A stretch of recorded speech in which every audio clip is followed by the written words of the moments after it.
Hello students, इस video में 11th class के जो नेक्स्ट 3 पोएम्स हैं वो मैं डिस्कस कर रही हूँ। First is the voice of rain, then childhood and snapshot से the tale of melon city. अब जो ये फर्स्ट पोएम है the voice of the rain, ये पोएम जो है वो एक कन्वर्सेशन है, बातचीत है रेन के और पोइट के बीच में। यहाँ दो आवाज़ें हैं। ये पोएम जो है वॉल्ट विटमैन की लिखी है। तो यहाँ दो आपस में बातचीत हो रही है, कंपैरिजन हो रहा है रेन में और सॉन्ग में। तो यहाँ पर पोइट पूछता है कि तुम हू आर यू। तो अब रेन से पूछ रहा है, तो रेन जो है वो बताती है कि वो किस तरह से जब वाटर वेपर्स जो धरती पर जो पानी के बॉडीज़ होती हैं, तालाब हैं, नदियां हैं, वहाँ से पानी जो है ऊपर जाता है, इवेपोरेट होता है, ऊपर जाकर फिर ये कंडेंस हो जाता है, बादलों में बदल जाता है और फिर वो बारिश करते हैं और वापस पानी धरती पे आता है और फिर जो ज़मीन पर जो सीड्स होते हैं, पौधों को जो है नए पौधों को जन्म देता है। तो ये जो लाइफ साइकिल होती है रेन की वो बताई गई है। तो यहाँ पर जो कंपैरिजन हो रहा है रेन में और पोएट जो है वो सॉन्ग में, इन दोनों में कंपैरिजन दिखाया है कि जैसे रेन जो है वो खुशी स्प्रेड करती है, खुशी चारों तरफ फैलाती है, वैसे ही एक सॉन्ग भी जो है वो थिंग ऑफ ब्यूटी है, वो भी सबको जॉय देता है। तो यहाँ पर जो पोएम है इसमें पर्सोनिफिकेशन, जो पोइटिक डिवाइस है वो पर्सोनिफिकेशन का यूज़ हुआ है। जैसे वो कहता है set the voice of the rain. फिर है मेटाफर है जहाँ पर I am the poem of earth. और थर्ड है रेन इज़ अ पोएम और थिंग ऑफ ब्यूटी। तो यहाँ पर अब हम इसके क्वेश्चंस जो है वो रिवाइज करते हैं। Question 1, what is the poem the voice of the rain about. About मतलब किसके बारे में है, पोएम किसके बारे में है ये वाली। Answer, the poem is a conversation. Conversation होती है बातचीत between the poet and the rain. The rain tells the poet that it rises from the earth, forms clouds and then returns to the earth to give life to nature।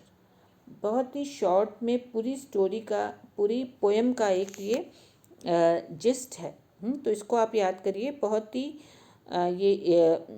ये पूरा जो है एक ही question में बहुत कुछ cover किया गया है। Question 2, how does the rain describe it's journey. Rain अपनी यात्रा को कैसे वर्णन करती है। डिस्क्राइब करना मतलब वर्णन करना। The rain says that it rises from the land and sea as water vapour. आपने साइंस में भी पढ़ा होगा कि समुद्र से और धरती से जो पानी है वो वेपर में बदल जाता है और उसके बाद becomes clouds in the sky, और ऊपर जाकर क्लाउड्स बन जाता है एंड देन फॉल्स, और फिर वो नीचे एज रेन जो है वो नीचे गिरता है, helping plants and trees grow. और तभी जो पौधों को और पेड़ों को उगने के लिए पता ही है आप सबको कि पानी की ज़रूरत होती है। तो इस तरह से रेन अपनी जर्नी को डिस्क्राइब कर रही है। What does the poet compare the rain to. Poet rain को किससे कंपेयर कर रहा है, किससे उसकी तुलना कर रहा है। The poet compares the rain to a song, एक गाने से उसकी एक just like a song returns to its source with love. जो भी सिंगर होता है वो गाना गाता है, तो वो जो गाना है वो सिंगर के ही पास वापस लौटता है और उसको प्यार से with love and benefits.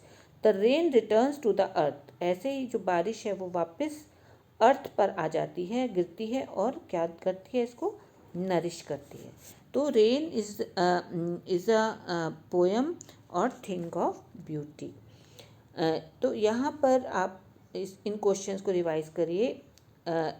In 3 questions की हेल्प से आप आराम से कोई भी क्वेश्चन इस पोएम से आता है आप इसको सॉल्व कर सकते हैं। Now the next poem is childhood. Childhood poem it is written by Markus Natan. यहाँ पर आप बल्कि पोइट का नाम भी आप याद करिए, मार्कस। तो मार्कस ने ये पोएम लिखी है। इसके जो पोइट हैं, चाइल्डहुड में जो भी हम सभी को मालूम है, जो बचपन होता है हमारा, वो जैसे जैसे हम टीनेज की तरफ बढ़ते हैं हमारा जो बचपन है वो खो जाता है कहीं। वो जो मासूमियत होती है, जो इनोसेंस होती है बचपन की, वो ख़त्म हो जाती है। और इसमें यही बताया गया है कि पोइट एक तरह से सैड भी है, वो उदास है कि उसने अपनी इनोसेंस खो दी है, उसने अपनी मासूमियत को खो दिया है।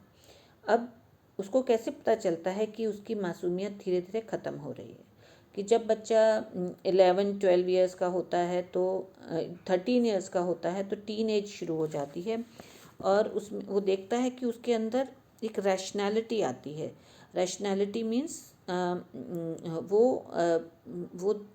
उसको समझ में आ जाता है। जैसे कहते हैं हेल और हेवन जो है वो हमारे पूरे पृथ्वी पर कहीं नहीं है, ये सिर्फ कहानियों की बातें हैं। तो दूसरी बात, वो देखता है कि जो एडल्ट्स बड़े लोग होते हैं वो कितने हिपोक्रेट्स होते हैं, मतलब उनकी कथनी में और करनी में बहुत फ़र्क होता है। वो बच्चों को तो सिखाते हैं कि हमें सबसे प्यार करना चाहिए, लेकिन वो खुद इतने वायलेंट है, खुद वो लड़ते झगड़ते रहते हैं। लेकिन ये समझ उसको आती चली जाती है जब वो बड़ा होता है। फिर तीसरा, उसके अपने ओपिनियंस बनने लगते हैं, वो अपने फैसले खुद लेने लगता है। तो इसलिए यहाँ आकर उसे पता चलता है कि धीरे धीरे उसकी इनोसेंस जो है वो ख़त्म हो गई है और वो वापस नहीं लौट सकता, कोई रास्ता नहीं है वापस लौटने का। अब इसे क्वेश्चंस देखिए। What is the poem childhood about? The poem is about the poets thoughts on when and how he lost his childhood. कि उसके जो विचार हैं कि कब और कैसे उसका जो बचपन था वो ख़त्म हो गया। His childhood innocence and he became mature. और वो फिर एक विकसित जो मनुष्य है उसमें वो बदल जाता है, उसमें वो एक मैच्योर इंसान बन जाता है। Question 2, when does the poet think he lost his childhood? Poet को कब पता चलता है कि उसका बचपन ख़त्म हो गया? The poet feels he lost his childhood when he realise मतलब जब उसे इस चीज़ की समझ आती है कि that adults do not always follow what they preach. जो बड़े लोग होते हैं वो हमेशा वो फॉलो नहीं करते जो वो दूसरों को सिखाते हैं। प्रीच करना मतलब दूसरों को सिखाना। When he understood that heaven and hell do not physically exist, कि वो तो संसार में कहीं है ही नहीं, सब कुछ इमेजिनरी है, वास्तव में कहीं ना स्वर्ग है ना नरक है।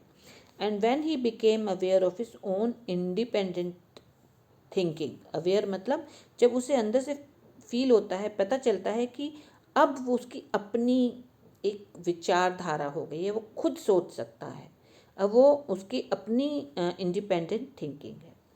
Question 3, where does the poet say childhood goes? Where कहाँ? पोएट कहता है कि चाइल्डहुड जाता कहाँ है? The poet says childhood goes to a forgotten place hidden in the innocence of a child's face. कि वो ऐसी जगह पर होता है जो वो भूल चुके होते हैं, और वो hidden in the innocence of a child's face, जो बचपन में जो बच्चे का जो चेहरा इतना मासूम होता है वो उसी में ही छुपा रह जाता है। तो ये बेटा ये क्वेश्चंस इनको भी रिवाइज करिए, बहुत इंपॉर्टेंट क्वेश्चंस हैं। इसके बाद जो है नेक्स्ट पोएम जो है हमारी वो है the tale of the melon city by Vikram Seth. तो ये जो एक सेकेंड, ये वॉइस ऑफ द रेन का भी जो हमारे राइटर हैं, पोइट हैं, वो आप लिख लीजिए, वॉल्ट विटमैन, WALT वॉल्ट, और विटमैन WHITMAN, वॉल्ट विटमैन। आप इसको भी याद करिएगा। अब थर्ड जो है poem the tale of the melon city by Vikram Seth.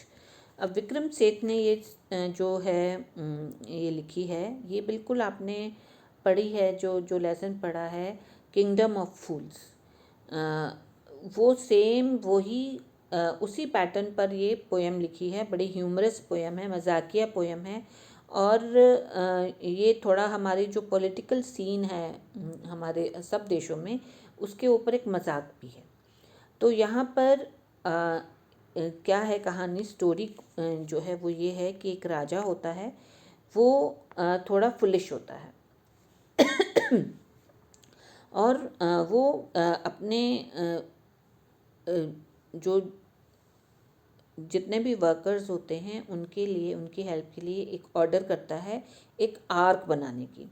अब आर्क जो होती है वो ARCH आर्क, सॉरी,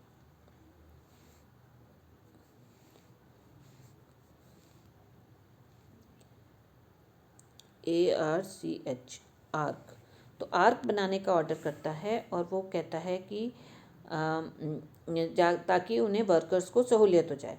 अब वो जब आर्क बन जाती है तो वो उसके नीचे से गुजरता है तो देखता है कि उसका जो क्राउन है, उसका जो उसके सर के ऊपर जो ताज है वो उससे टकरा जाता है, क्योंकि आर्क थोड़ी नीची बनी थी।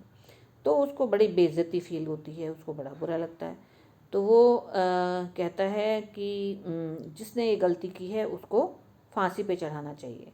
तो वो जो उसके बिल्डर्स होते हैं पहले उनको बुलाया जाता है, फिर वो उसके सामने हाथ जोड़ते हैं, उससे प्रार्थना करते हैं कि नहीं, ये हमारे कारण नहीं, ये तो जो जिन्होंने जो जो मेसन था, इसका मेसन मीन्स जो मिस्त्री था, उसने गलत बनाया है इसको। फिर मेसन को बुलवाया जाता है तो फिर मेसन कहता है नहीं नहीं, हमारी गलती नहीं है, ये तो जो आर्किटेक्ट है उसी ने इसको गलत हमें बनाने को जो बताया है, उसी की वजह से ये गलत हुआ है। तो अब फिर आर्किटेक्ट कहता है नहीं, ये तो राजा ने जैसा हमें कहा था वैसा हमने बनाया। तो अल्टीमेटली बात किस पर आती है, राजा पर आती है। तो राजा को हैंग किया जाना चाहिए। राजा जो है इस बात पे थोड़ा सा अटकता है, वो कहता है अच्छा जो सबसे समझदार आदमी है उसको बुलाया जाए, वो बताएगा कि किसको फांसी लगनी चाहिए। फांसी तो ज़रूर लगेगी। तो एक बूढ़े आदमी को बुलाया, सबसे जो बूढ़ा आदमी होता है एक, वो आता है और वो कहता है कि ठीक है, इस आर्क को ही हैंग कर दिया जाए, आर्क को ही फांसी दे दी जाए। तो एक जो फंदा बनाया जाता है, तो वो फंदा जो है वो किसी के गले में फिट नहीं हो रहा होता है। तो वो जो सबसे लंबा आदमी होता है वो होता है किंग। वो फंदा किंग के गले में फिट बैठता है और फिर क्या किया जाता है, लोग वहाँ पे सब लोग जो हैं वो कहते हैं नहीं, फांसी तो लगनी चाहिए, जब राजा का ऑर्डर है फांसी तो लगनी चाहिए। और फिर राजा को ही हैंग कर दिया जाता है, फांसी लगा दी जाती है। फिर सब कहते हैं कि अगर अब फांसी हो गई तो अब राजा के बिना तो कोई देश रह नहीं सकता। तो वो कहते हैं कि कौन राजा बने। तो ये कहा जाता है कि जो सिटी गेट से पहला इंसान निकलेगा वो डिसाइड करेगा। अब वहाँ से जो निकलता है वो एक इडियट निकलता है, बेवकूफ़ इंसान निकलता है, मूर्ख होता है वो। और वो हमेशा उसको मेलन मेलन, हर चीज़ का कोई क्वेश्चन पूछो वो उसको कहता है मेलन। मेलन जानते हो ना, जो खरबूजा होता है। तो अब उससे पूछा गया तो उसने कहा कौन राजा कौन बनेगा, मेलन। तो सब लोगों ने कहा कि हाँ हाँ ठीक है, जैसा कि हमारा होता है तो इसको मेलन को ही किंग बना दिया जाए। तो ये बड़ा ही ह्यूमरस सी पोएम है। आपको लग रहा होगा कि ये थोड़ी ट्रू नहीं है, लेकिन एक्चुअल में ये जो हमारे जो देशों में जो पॉलिटिकल सीन है उसके ऊपर ये एक मजाक है। और साथ में जो कॉमन मैन है उसकी भी पावर को दिखाया है गया है कि जो अगर कॉमन मैन ने कह दिया वो उसको पूरा, राजा को पूरा करना पड़ता है। तो यहाँ क्वेश्चन 1 देखिए, why was the king hanged in the poem. राजा को क्यों फांसी पे चढ़ाया गया। The king kept blaming different people. राजा ने सबको, अभी जैसे स्टोरी में बताया, सबको ब्लेम किया। मतलब उनकी गलतियाँ निकाली। For a mistake in building an arc, कि उन्होंने आर्क बनाने में गलती की थी। आर्क जो होता है वो एक तरह का गेट है। In the and he blamed himself, और लास्ट में वो अपने आप को ही ब्लेम कर देता है। तो ही blamed himself and order his own execution. Execution मतलब फांसी लगना, अपने ही आपको फांसी लगने का ऑर्डर देता है। Why was a melon chosen as the new ruler, melon को क्यों चुना गया एक नए रूलर के रूप में? According to an old custom, क्योंकि उस सिटी का एक कस्टम था, एक रिवाज था, पुराना रिवाज था। The next ruler was chosen based on a random persons answer, कि अगला जो रूलर है, जो भी शासक है, वो चुना जाएगा on a random persons answer, कि जो भी वहाँ से गुजरेगा वो बताएगा कौन बनेगा राजा। सिंस समवन सेड मेलन, क्योंकि एक ने मेलन बोल दिया, तो melon became the king. Question 3, why were the people happy under the rule of the melon, लोग क्यों खुश थे? क्योंकि इतना अजीबोगरीब जो था फैसला था, तो लेकिन लोग फिर भी खुश थे। वाई, क्यों लोग खुश थे? The people only wanted to live in peace, लोगों का क्या था कि बस शांति होनी चाहिए। Since the melon did not interfere in their life, क्योंकि मेलन जो है उनकी ज़िंदगियों में इंटरफेयर नहीं करता था, ताक झांक नहीं करता था। दे वर हैप्पी, तो इसलिए वो खुश थे। तो बेटा इन सब क्वेश्चंस को आप इनको रिवाइज करिए, और इनका बेशक आप स्क्रीनशॉट लेकर इन क्वेश्चन आंसर्स को लिखकर प्रैक्टिस करो। 2-3 बार पढ़ोगे, सुनोगे तो आपको याद हो जाएंगे क्वेश्चंस। और अपने एग्ज़ाम की तैयारी करिए। अगर आपने चैनल सब्सक्राइब नहीं किया है तो चैनल को सब्सक्राइब करिए और शेयर भी करिए जो लोग आपके जान पहचान में हैं, ताकि उनको भी ये सारा जो इन्फॉर्मेशन है, जो ये रिवीजन का फ़ायदा सबको हो सके। तो ओके बेटा, इसको रिवाइज करिए। Thank you.